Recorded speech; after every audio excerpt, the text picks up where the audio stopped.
تو اسلام کا آغاز ہوا کیسے؟ چلیں ان فیصلہ کن لمحات کو سمجھتے ہیں جنہوں نے تاریخ کا دھارا ہی بدل دیا، اور یہ سب ہم تاریخی روایات کی بنیاد پر دیکھیں گے۔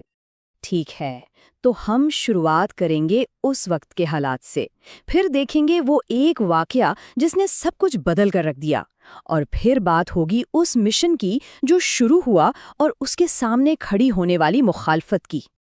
تو اس بڑی تبدیلی سے پہلے دنیا کا حال کیسا تھا؟ آئیے ذرا اس ماحول کو سمجھتے ہیں۔ یہاں ایک بہت گہرا احساس ہے۔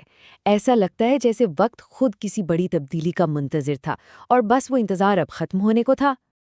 سوچئے ذرا اس معاشرے کے بارے میں جہاں ہر طرف غلط عقائد، ناانصافی اور ظلم کا دورہ تھا، لیکن ان سب کے بیچ ایک ایسی شخصیت بھی تھی جس کے دل میں ان برائیوں کو جڑ سے اکھاڑ پھینکنے کی ایک شدید تڑپ تھی۔ اور یہ کوئی معمولی ہمدردی نہیں تھی، یہ ایک ایسی کیفیت تھی جو انہیں بے چین رکھتی تھی، ایک ایسی گہری خواہش جو صرف دیکھنے سے نہیں بلکہ دنیا کے دکھوں کا مداوا کرنے سے ہی پوری ہو سکتی تھی۔ تو یہ ساری بے چینی اور یہ گہری ہمدردی، آخر اس کا نتیجہ کیا نکلا؟ یہ سب کچھ غار حرا کے اس ایک لمحے پر جا کے ختم ہوا جس نے تاریخ کا رخ ہی موڑ دیا۔ غار حرا کی اس تنہائی میں ایک غیر معمولی واقعہ پیش آیا، ایک ایسی ملاقات جس نے سب کچھ بدل دینا تھا، فرشتہ جبرائیل کی آمد اور اللہ کی طرف سے پہلے پیغام کا نزول۔ ذرا غور کریں کہ پہلے الفاظ کیا تھے، پڑھو۔ یہ کوئی حکم نہیں تھا بلکہ علم، سیکھنے اور قلم کی طاقت کا اعلان تھا۔ یہی وہ بنیاد تھی جس پر یہ پورا پیغام کھڑا ہونا تھا۔ اور یہی وہ لمحہ ہے جس سے نبوت کہا جاتا ہے، یعنی ایک ذاتی روحانی تجربے سے ایک عظیم خدائی مشن کا باقاعدہ آغاز۔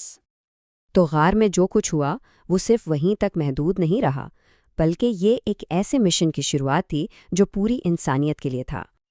اور اس مشن کا مرکزی خیال بہت سادہ لیکن اس وقت کے لیے بالکل انقلابی تھا کہ بہت سے خداؤں کے بجائے صرف ایک اللہ کی عبادت کی جائے۔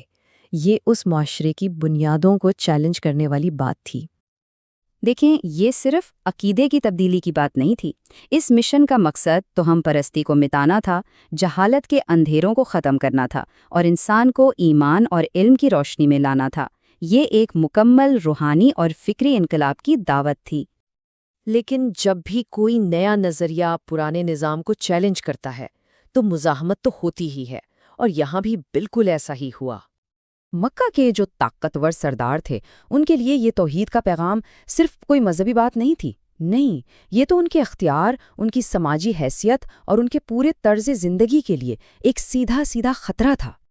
اب یہاں پر جو ٹکراؤ تھا وہ بالکل صاف نظر آتا ہے۔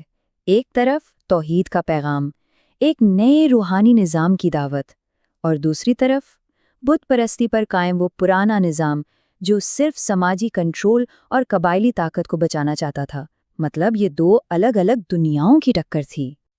اور یہ مخالفت صرف باتوں تک نہیں رہی، پہلے دباؤ ڈالا گیا، پھر بعد باقاعدہ وفد بھیجنے تک پہنچی، اور آخر میں ایک کھلا الٹیمیٹم دے دیا گیا۔ حالات تیزی سے بگڑ رہے تھے۔ مطالبہ بالکل صاف تھا، انہیں روکو ورنہ ہم تمہارے دشمن ہیں۔ کوئی بیچ کا راستہ نہیں چھوڑا گیا۔ اب تصادم کچن الناس یعنی ناگزیر ہو چکا تھا۔ تو ہم نے دیکھا کہ کیسے ایک گہری ہمدردی سے ایک مشن نے جنم لیا اور کیسے اس مشن نے ایک طاقتور نظام کو للکارا۔